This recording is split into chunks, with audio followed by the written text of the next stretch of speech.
Welcome back to another episode of Be Our Guest here on Musical Theater Radio. I am your host, as always, Jean-Paul Jovanov.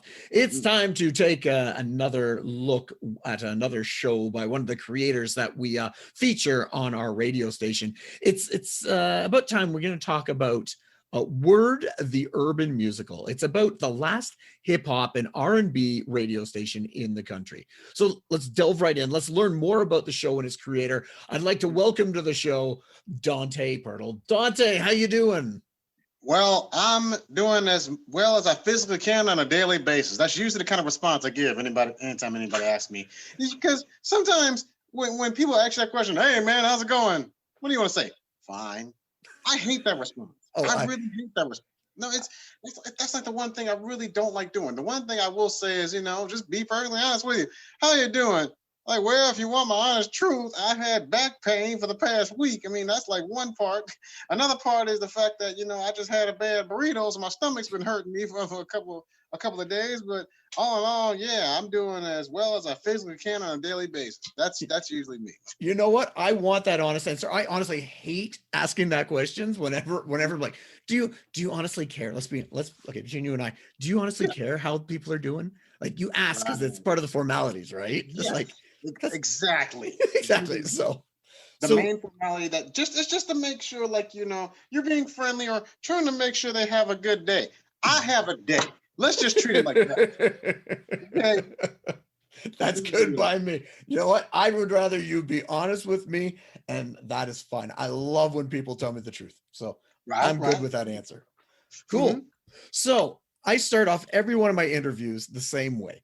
I want to know who Dante is in 30 seconds. What is your 30-second bio? Oh, dear God. Okay. You really put me on the spot with 30 seconds. Well, what I'm here for. No kidding. Well, I am an African-American male who originally grew up in East St. Louis, Illinois, but has moved to the Twin Cities as of 2001 and has been involved in the arts of theater, music, film, as well as even modeling and directing. But in the meantime, I've been involved in the United States military for over 6 years and have not been since Trump has been in the White House. So yeah, I've definitely been that person that has been involved in the arts and being creative to this very day. God help me. 28 seconds. Perfect. Right under the wire. Awesome. See, you thought I wasn't ready for it. You thought I wasn't ready. That's why you giggling. Hey, most people go way over 30 seconds. So you are precise and to the point. So awesome. So I want to find out first a little bit more about you. Were you always into theater and the arts growing up, or is that something you discovered a little bit later in life?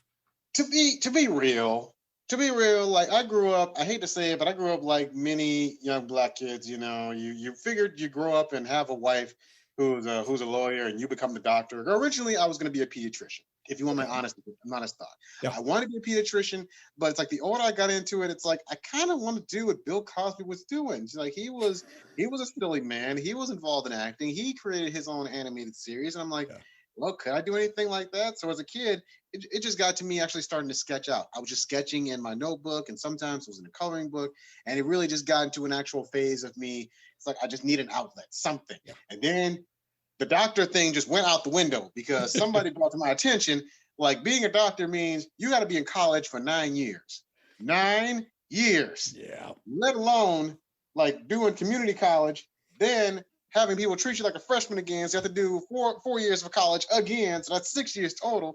All I need is 3 more years and I get a free sub. So by all means, when I got into the realm of performing arts, it wasn't until my high school days in East St. Louis, just an after-school student, wasn't necessarily quote unquote popular. And I hate the term popular because it's like you're putting high school students into such a facade that everybody has to love me.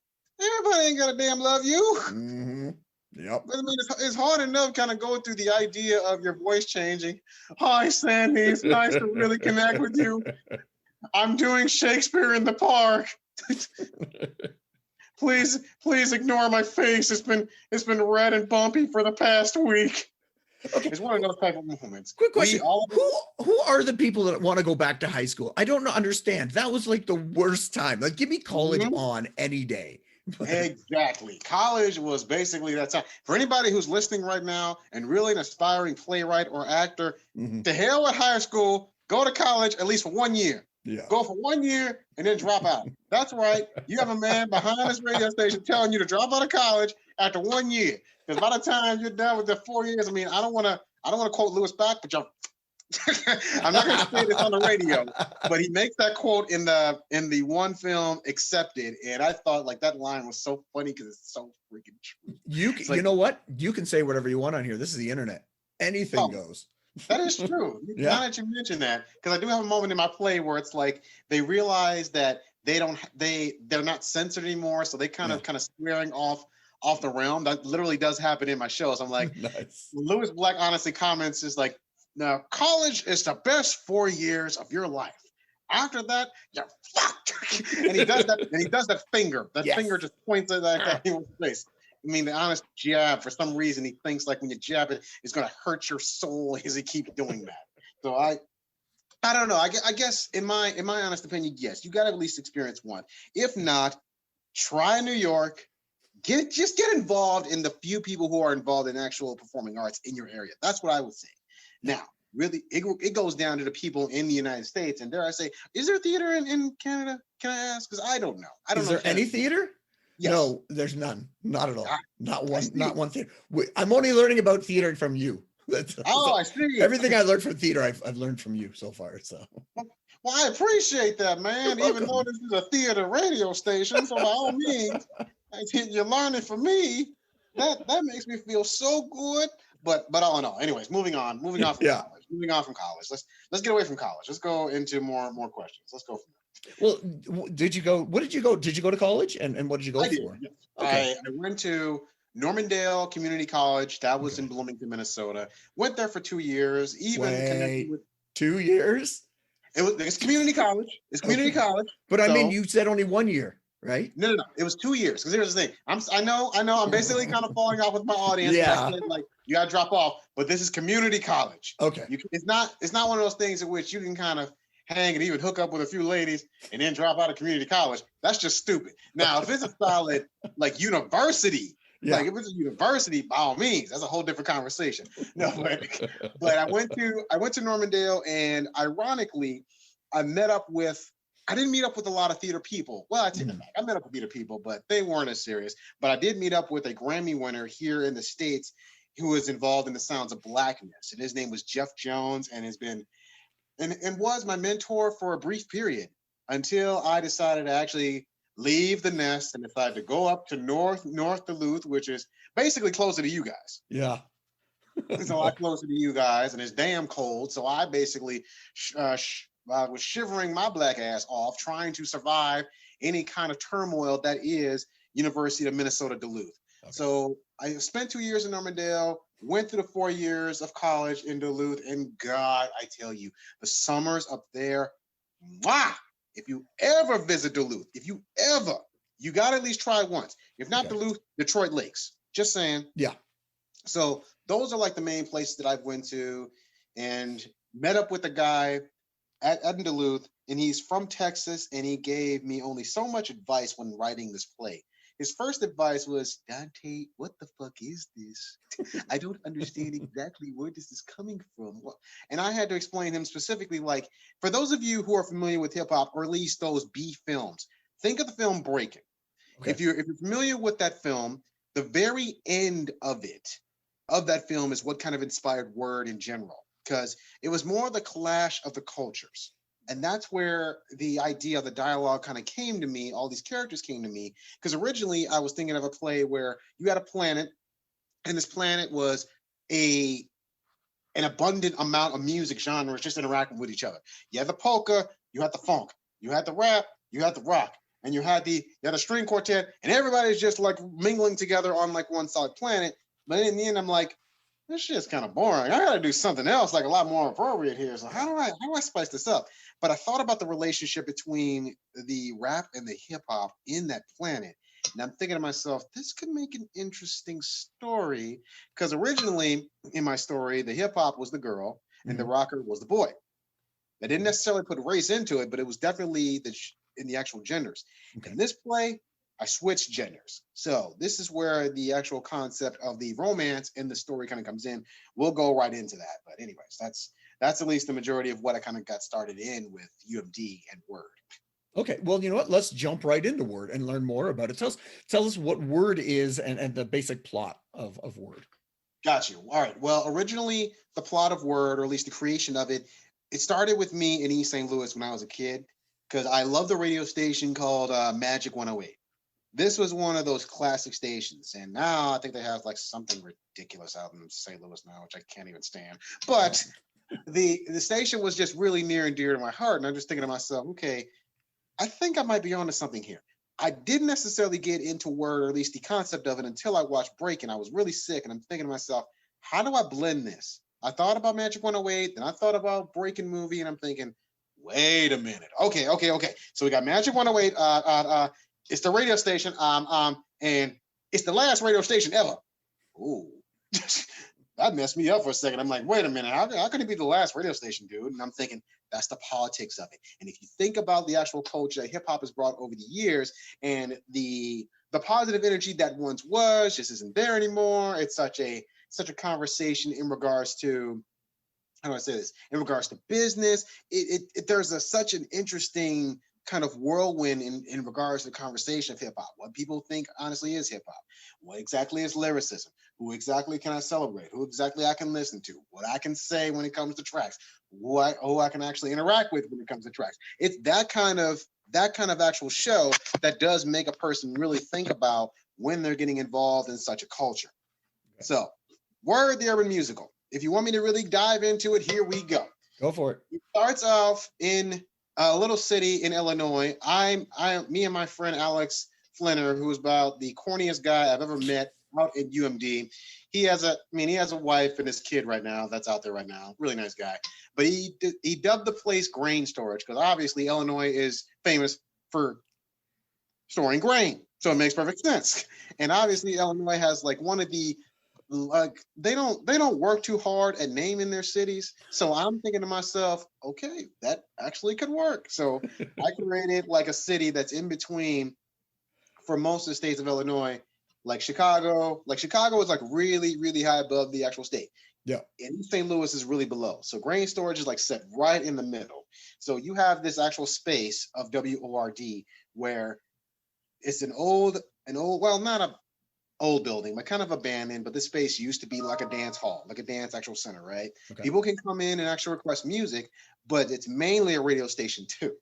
And I'm thinking that's an interesting concept to really add on to. I don't think anybody's ever done anything like that. But the key factor in all this is it's also a ghost story.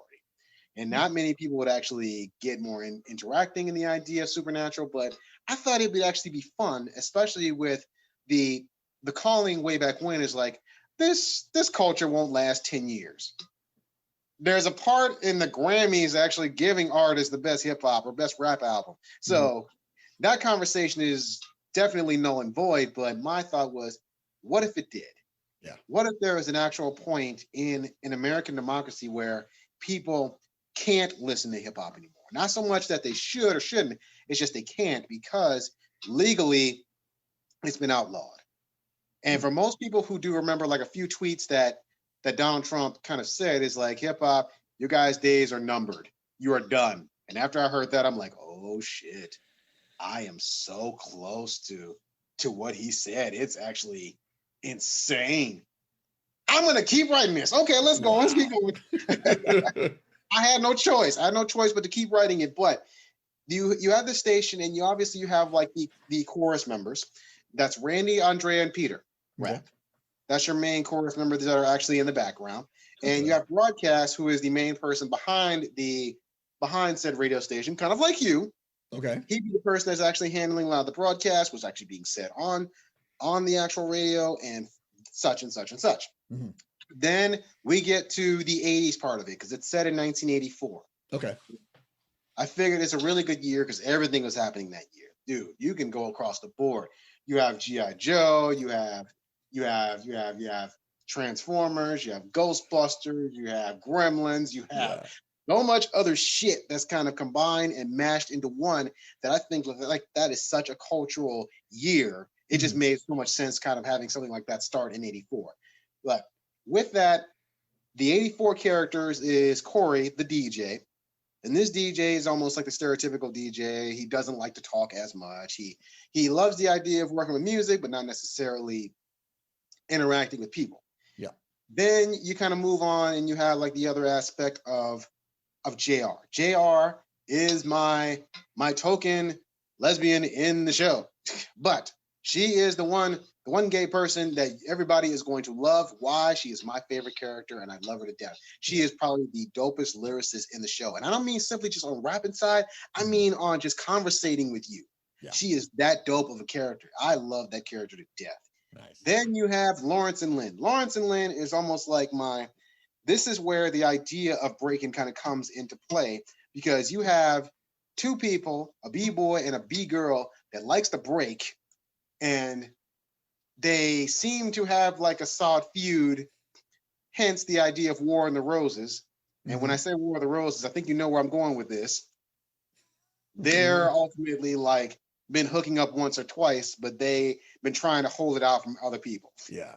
So they've been battling each other in such a B-boy, B-girl fashion.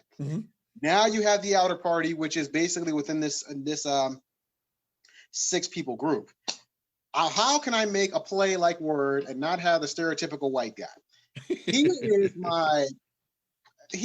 Wyatt, and that's his name. His name is Wyatt.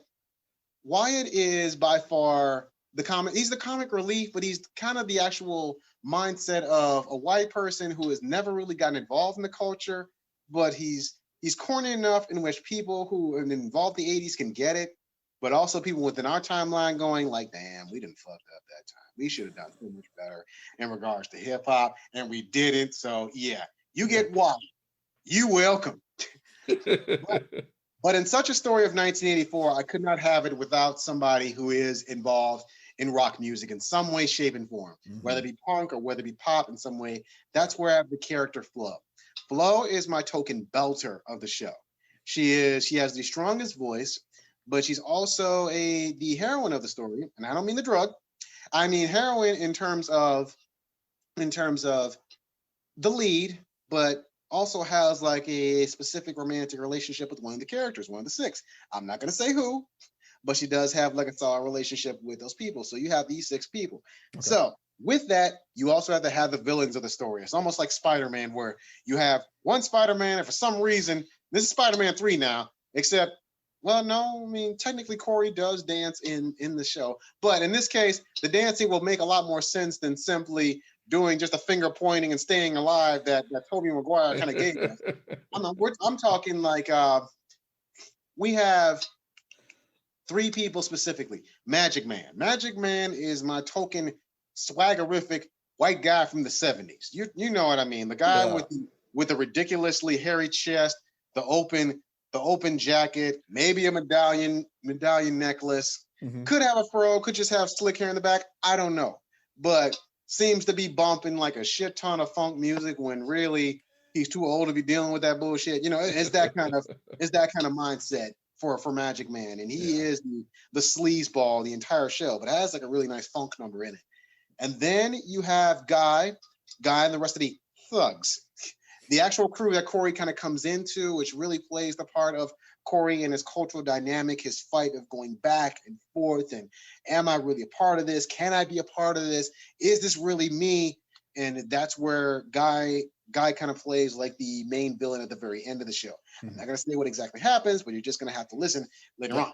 And then there's Licious D. Now, being that I'm in the state of Minnesota, many people envision the idea of Prince. But however, what most people like only so much realize, and this kind of hurts me, like when we did the reading for the show, I'd say 80% of my cast have never seen Purple Rain. So it kind of hurt my feelings when I tried to tell them about this. Like, do your research. You have to look at Purple Rain. This is what's going to help you with those characters and actually give the mindset of these characters in the 80s. That is 1984 specifically, right? It makes so much sense, but obviously they didn't care. So if you think of Licious D, you have to think of Vanity 6, or dare I say Apollonia 6. To me, Apollonia 6 was better. I'll Okay. say that. I'll quote it. I don't give a damn whoever comes after me after it. Hey, I'm saying, God damn it, Apollonia 6 is so much better than damn it. And I stick with that. The challenge has been set out now, listeners. If you want to rebut this, just contact him and we'll see what happens. You damn right, rebut me. Hit me up. I will fight that to my grave. Don't come at me. I'm in Minneapolis. Now, unless you're in Minneapolis and you want to fight, we'll fight. I'm about to say, what's that one song? There's a song that Mr. Toby Wigway actually came up with. Try Jesus, don't try me, cause I throw hands. That's basically one of his songs that got stuck in my head to this day. But back to the point of, yes. of Licious D. They are my sexy trio of the entire show. And fortunately and or unfortunately, depending on how you see it, Corey has a crush on one of the members of this show. Okay. They are sexalicious, and you will definitely hear it because we have been working on a radio version of this for quite some time. Yeah. And we got vocals. The sound quality on this thing is almost kind of, but I'm working magic with it, y'all. I really am. I had to really take what I have with a Zoom call, mesh that together, and what you hear is basically what you're going to get with any kind of mastering quality I can do. So that's because I think that's kind of what we're gonna try to do, correct? Yeah, and you know what? Considering everything that's going on, and we all have to do this virtually, and we're all figuring it out, more power to you for doing this and mixing it. So yeah, no matter what quality is, it's still going to be good. So I feel you, man. But hey, I want the best for y'all. I want you guys to come back and talk to me and say, Dante, this is bullshit. You need to make this shit sound better. How dare you have this posting on this musical theater radio page? This hurts my feelings. Stop it. but all in all, I mean, the show is, I'd say, probably one of the most fun things that I've created. It's my baby. Currently, I actually wrote another play, but it's more like a zombie play in which made for another rapper's music, and it is by far one of the darkest things that I wrote. I didn't think I'd actually write something that much darker, in which it's in regards to healthcare. It's like everything has like such a social dynamic with it, and that one is in regards to healthcare. This one is in regards to the social clash, because that is something that I think when it comes to social clash, this is where you get these solid conversations with people which you might not necessarily have or wouldn't even want to have. That's what this play is about. Hence the damn title. Word.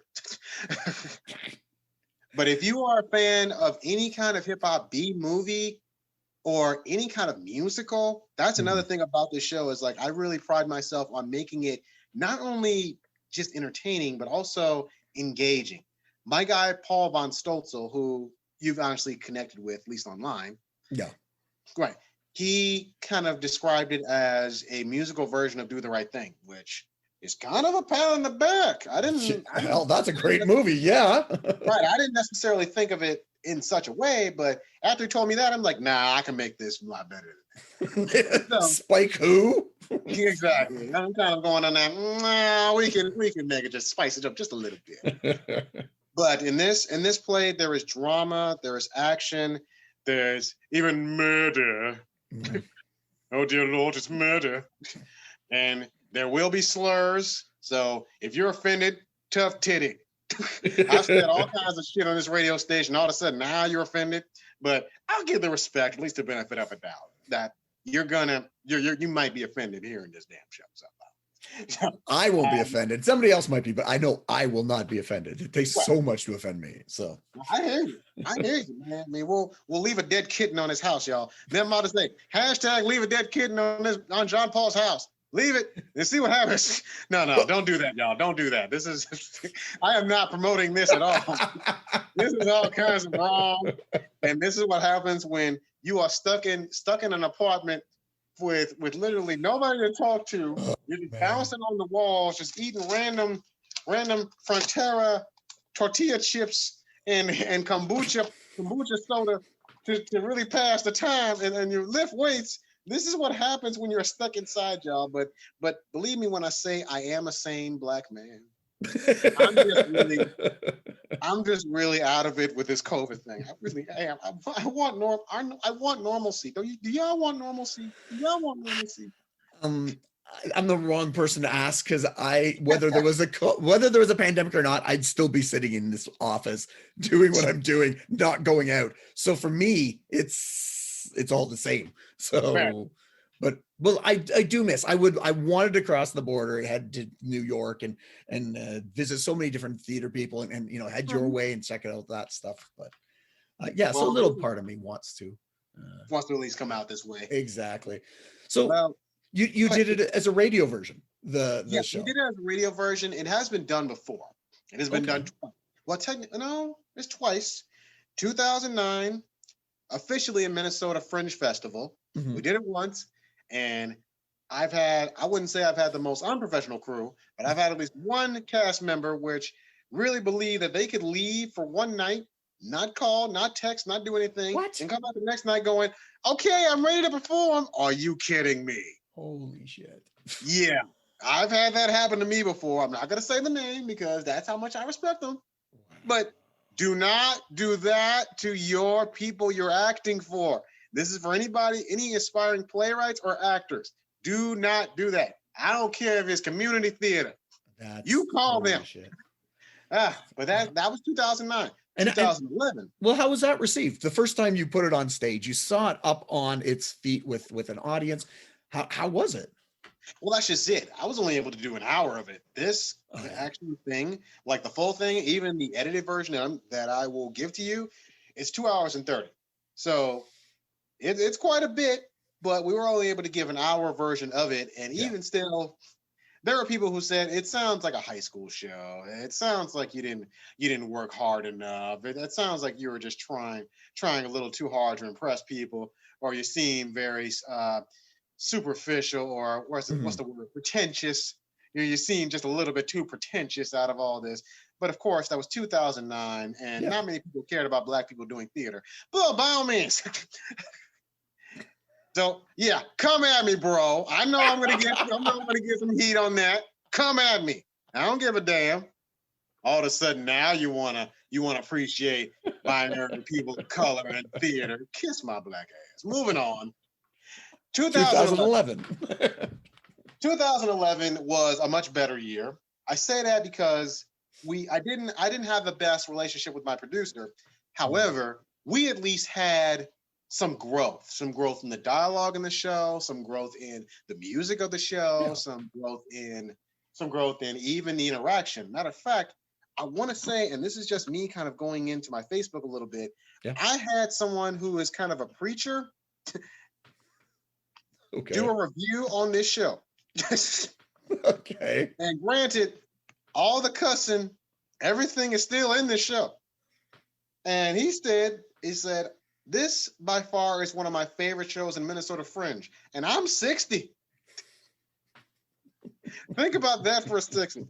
A 60-year-old came after this and kind of made that quote. It's on my Facebook right now. I mean, if you look up I'm basically on facebook.com, Word Theory Musical. Like, I do have quotes on there, pictures of everything, behind the scenes. It is on there. It is officially on there as that one of those few quotes that I do have. And we had a better review. We've had people actually come and show out. I was actually able to pay my actors. Yay! Yes. That makes a difference. Yeah, it does make a difference. And I wanted to continue that. It's like I refuse to do the show again, even for a reading, unless I can give them something.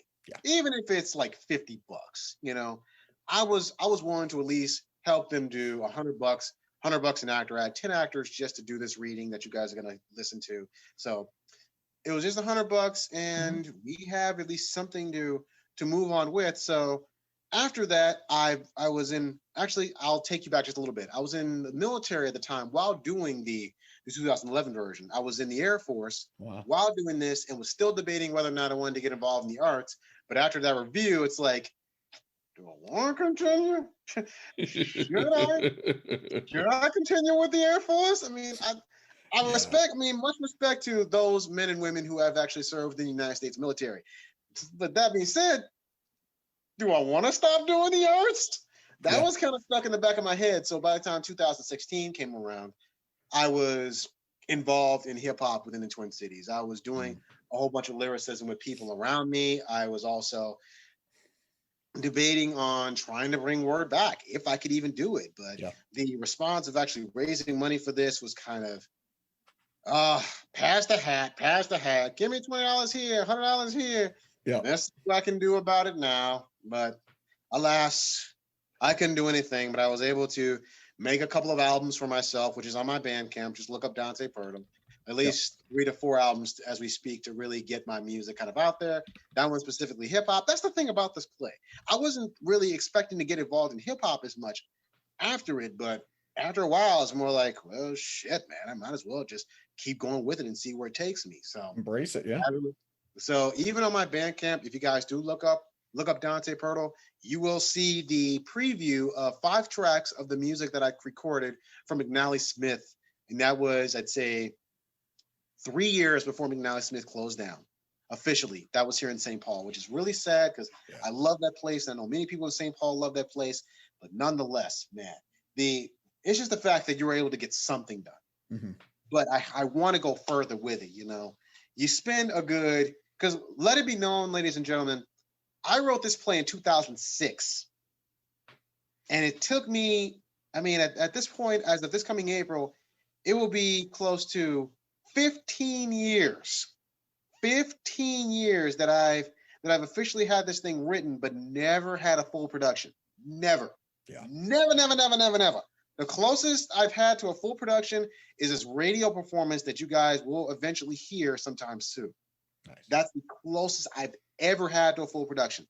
The music is not necessarily solid in this. The vocals aren't necessarily solid in this, but hey, it's a full production. Yeah. And for someone like myself, the bigger struggle is how in the hell do I get a show like this happening when you have Lin-Manuel Miranda pull off something like Hamilton and oh fuck, I don't know if I can do this now. That was kind of the big hit to the back of the head, like, oh, come on, man. Really? Don't get me wrong. I respect Hamilton. I respect it as much, but what many people don't know is Hamilton owned slaves. I don't know if anybody said that. I think I don't know if anybody said that. I'm just saying it right now. I think every one of those characters owned slaves at some point. Yeah, I'm just saying, because like we get it, but I don't know if it was actually said. Yeah. He helped us out with money, or so we think. Because even here in America, some of us still haven't gotten our COVID check. You think I'm joking? I am dead serious. I got mine in March, so I'm. Oh, forget you. I only got one. I only got one payment, so I'm. Okay, fine. You got one payment. Yeah, I got my one payment, but think about it. Hamilton, it may have hit you in the back of the head, but it opened the door while it was hitting you in the back of the head. The door opened, right? So true, but here's the thing. I wrote this in 2006. Then you have something like In the Heights. Mm-hmm. So for most people, it kind of feels like, oh, you just copying Lin-Manuel. No. I've had this in the back of my mind for a long time. 15 years. Imagine what would it be like if you wrote something really dope about Paris, but all of a sudden the following year, Les Mis comes out on Broadway. Like, oh fuck, really? Yep, I know. That's what I'm dealing with, ladies and gentlemen. It's not so much that I'm kind of copying this. It's so much that I've literally had this in the back of my mind for such a long time. And as of right now, the only thing I'm really asking for is help in order to really get this and build this up and get this going. So I'd say that's about as much as I can really talk about Word, except the fact that we've had readings before. We've had like some showings before, but it's again, never had a full production. Never in my entire time has it had a full production. So, well, you know what? You're in good company because many people have never had a full production of their shows yet. And it's just, it's timing, it's luck, because you've got skill, but it's those intangibles you can't control. But you created the radio play, and that means somebody might hear it. And, you're taking the next step forward. So, you know what, if you didn't do it, then definitely nobody would find out about it. Right. So you've done everything you've could. Yeah. So congratulations on that. You know what? I always say congratulations to people who have done it. You know what, whether it gets on to be the size of Hamilton or it's just a labor of love, you did it. and congratulations for that. True. That's very true. Very true, man. So, Oh, what's in the future for Dante then? You talked about a zombie musical. What are you well, doing for right now? me, well, right now, here's what I will say. I am basically making a ton of music videos just for my own personal music. If you go on YouTube and look up Dante Pirtle, you will see like a ton of music by me. You may see an emblem of an elephant with my logo DJP. Get focused, stay focused. You see that logo, you know it's me. Okay. I also have a Patreon in which I'm going to start having behind the scenes of a lot of the things I'm doing. It could be music wise, it could be word wise, but my Patreon will definitely be on there. And as well as Word Theory Musical itself, our belief is that if everybody just gets on the damn horn and help coronavirus calm the fuck down, we will have Word officially happen again for its 10-year anniversary for the Minnesota Fringe for 2021. That's the main plan. But the thing of it is, with this one officially, the actual thing for the Fringe is there's such a thing as a producer's credit, in which if I pay a particular fee, they'll let me do the entire show. Okay. So with that 10-year anniversary would literally be the full production of the show. So you guys would be in for a treat of actually seeing the whole thing, not just hearing this on the radio or hearing clips here and there online. Like, you get a chance to hear and see the whole thing. That is the one thing I want to believe will happen. So Nice. that's, Well, that's kind of the when that happens, you let me know. We'll promote the hell out of it on the station and our social media. And if the borders are open, and I don't know how far Minneapolis is from Toronto, how far are you from Chicago? no, I'm just thinking from Chicago, because for me, how far is Illinois? Okay. Because I know if I go through Iowa, and Iowa sucks balls. There, I see. I think that's one state I probably haven't been through. Good. Okay, good to know. Yes. All I'm saying is, like, there are times in which you will think you're not speeding, but you get a letter in the mail saying you went over 15 miles an hour. You owe us $75. You think I'm joking? I am dead serious, as I got that coming in from Thanksgiving. Kiss my ass, no. Iowa. I don't care. Let them think it. But I want to say from Chicago, because I know how long it is from Toronto to Chicago. That's why I can estimate. Because a part of me is wanting to say, because it's like 8 hours to get from Minneapolis to East St. Louis. So I would say 4 hours, 4 to 5. Oh, no, I'd say 6 at the very most. Okay. You're coming to Toronto, right? Yeah, it's about a 12 or 13-hour drive then. Right. Okay. So you're basically driving for a solid day to come and see this show. Yeah. This show's gonna kick ass, but there's no reason for you coming to see this thing. Hey, I have never been to Minneapolis, so something to check out. Oh, absolutely, man. I mean, and you know what? For a consolation prize, we're actually gonna see Jean-Paul Yovanov not only a magnet, but also one of our signature keychains, in which if you can actually hear my keys, it'll be a solid signature. Oh, that's awesome. Yeah, these are basically something that I'm basically going to mail out to you. That's why I'm like, give me your address. Give me your address. I sent it to you, didn't I? Did you? Yeah, I think I sent it in the last email. See, this is what happens when you deal with students all the time. You have all kinds of emails, and you just can't keep up with anything. No worries. Well, go ahead. Sorry. I was going to say, Dante, thank you for coming on and telling us all about your show. Oh, absolutely. It's fantastic to learn all about it. And I can't wait to play it on the station. We're going to probably do that in February of 2021. So if you're listening to this before, that's when it is. If not, then you've missed it. But we'll figure out a way to play it again. Absolutely. So again, just a forewarning for those of you who are really sensitive. There's a lot of foul language. There are some slurs involved in that. There are some how do I say this? Some toxic things that are going to be said in this show. If you're sensitive to this, you are being warned now. And you've heard my mouth. So Imagine that shit being done and played for you. I'm all good. I'm looking forward to it. But right, man. Well, blessings to you. Thanks for letting me on the actual station, man. Oh, no problem. Well, before we end the interview, I always ask 3 questions of my guests. Now, there are no right or wrong answers, but we'll find out, more about yourself and who you are. Right. So, question number 1: what creator or team within musical theater has had an influence on you? It could be a composer, a lyricist, director, producer, actor, stage manager, somebody famous, not famous, like a teacher or something like that. Who in the arts or in theater, has been an influence on you? Sondheim, especially with Sweeney Todd. The Sweeney Todd is by far one of my favorite musicals ever. Mainly because of the lyricism that he plays in that thing, and dear God, with the idea of with the pie shop of Mrs. Lovett. Wait, what you rush, what you hurry? You gave me such a fright. Was a ghost. Have a minute? Could you sit him down? Sit. All the manners that I have is in a customer for weeks. But you come in for a pie, saw the lyricism in that shit. Yep, I know. Are you kidding me? That shit was done in the 70s. Rappers a copy of Sondheim. There, I said it. Nice. So you really think you ain't doing something rich? Kiss me. Correct answer.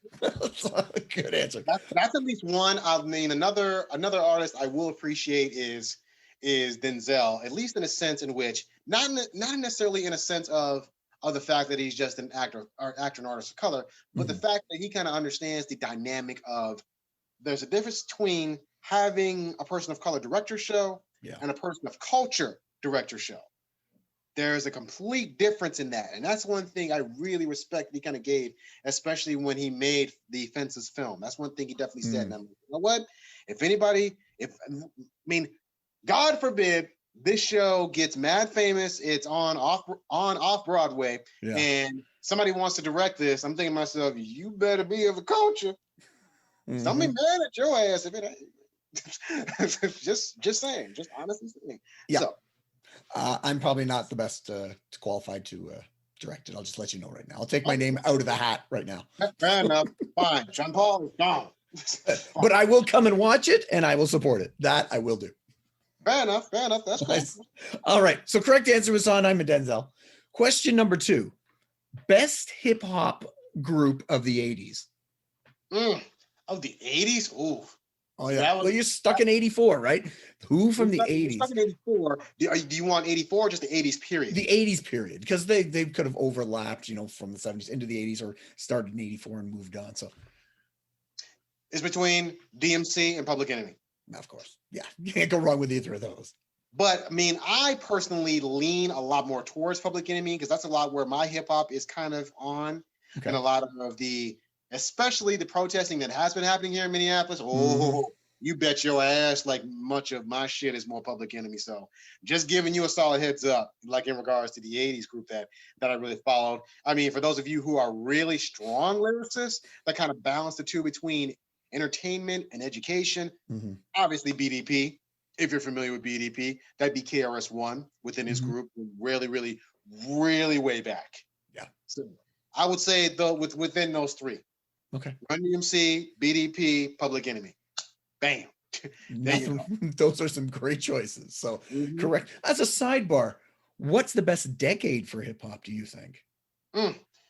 Personally, I would say the 90s. Okay. I love the 80s. Don't get me wrong. The 80s it was a really good premise, and it gave us a lot of promise of what exactly hip hop could do. The 90s, however, it's like you still had people who were kind of keeping that mindset going, but it was more of an actual really nicer style. The boom bap was there, it was stronger there, and thus saw the birth of Wu-Tang Clan amongst many other artists who were just seem a lot more stronger. There is like a solid foundation there until 2000 and everything went to shit. But that's just me. You know what? I was thinking the exact same thing. Give me anything from the 80s and 90s, and then beyond that, I'm like, it's go hard. back to the 80s and 90s. Like, right. It's hard to really go into that. I agree. I agree with that. There's only so much you can do. Yeah.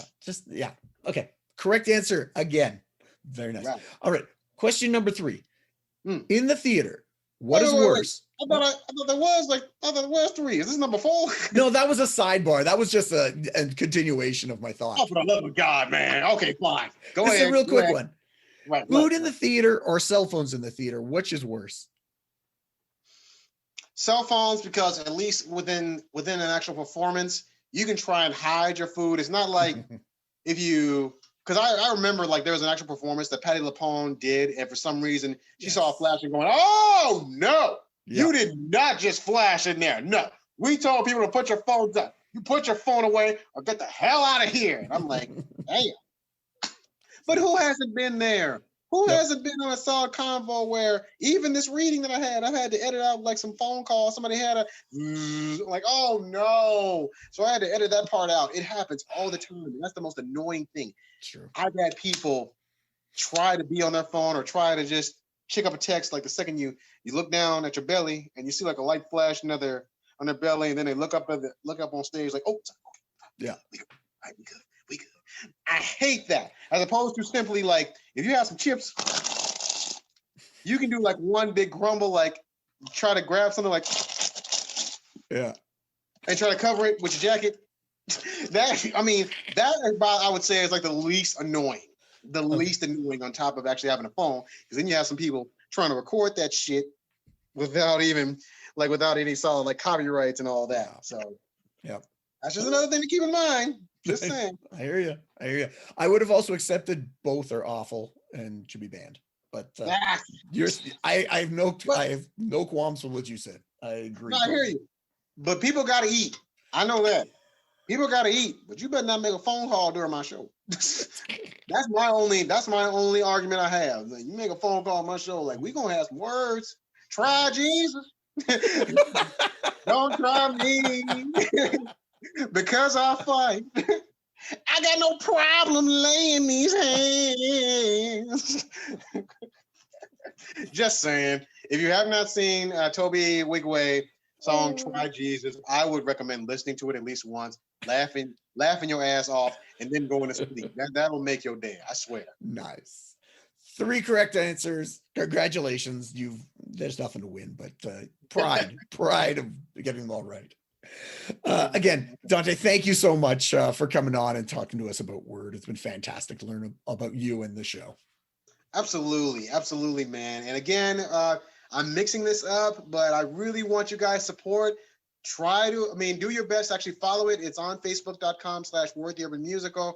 Again, I am going to have a Patreon of The Herd, which is the elephant, but you will see some behind the scenes of me and all that. But if you go to my Instagram, which is Dante Jamar is Focused, that is where I'm going to have everything on there. Listing of Patreon, Word the Urban Musical, all that will be on my Instagram. Dante Jamar is Focused. And I'll just leave information for him so he can post that shit up later.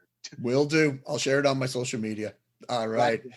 Thank you. All right. So that was Dante, who wrote the musical Word, the Urban Musical, here on Be Our Guest. Tune in next week as we'll be speaking with another guest or guests about their life, love, and passion. That is musical theater. I'm your host, as always, Jean-Paul Jovanov, and I will see you when I see you.